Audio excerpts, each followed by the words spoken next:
సర్లే ఏం రాసావు చదివాడు.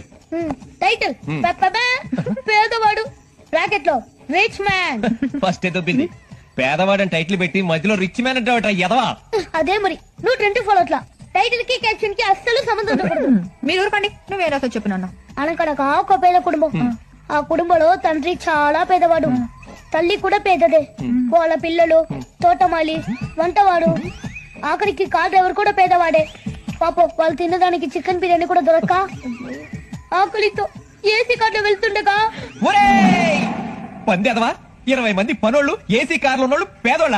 ఇది రాయడానికి నువ్వు స్కూల్ ఎగదొప్పుతావా? పైగా థింకింగ్ స్వామి వినాయక, ఎక్కడో ఉన్న తాజ్ మహల్ ని అర్జెంట్ గా హైదరాబాద్ కి తీసుకొచ్చే స్వామి.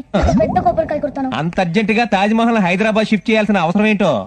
నిన్న పరీక్షలో తాజ్ మహల్ ఎక్కడంటే హైదరాబాద్ లో ఉంటేని రాసన్నానా. చంద్రుడు నూతులో పడిపోయాడు. మా నాయనే నీళ్ళలో పడ్డ విషయం పాపం చంద్రుడికి తెలుసో లేదో. ఎంత బాగా కనిపెట్టావరా. అదంతా తర్వాత మంచి ఉంది కానీ ముందు చంద్రుడికి ఈత వచ్చేదాదో తొందరగా దిగి తీ. నేను ఈ అమ్మ కడుపు మాడ స్కూల్లో పిల్లలందరూ తినేది ఇది ఒక్కడే తినేస్తాడా? స్కూల్ నుంచి మధ్యలోనే వచ్చేసావట. స్కూల్కి వెళ్ళడం వేస్ట్, టీచర్కి ఏమీ రాదు. టీచర్లకి ఏమి రాదని నువ్వే డిసైడ్ చేస్తావా? అవును డాడీ, మొన్నేమో రాజీవ్ గాంధీ ఇందిరాగాంధీ కొడుకున్నాడు, నిన్నేమో సోనియా గాంధీ మొగుడున్నాడు, ఈ రోజు ప్రియాంక గాంధీ ఫాదర్ ఉన్నాడు. అందుకే చిరాకు వచ్చి వచ్చింది.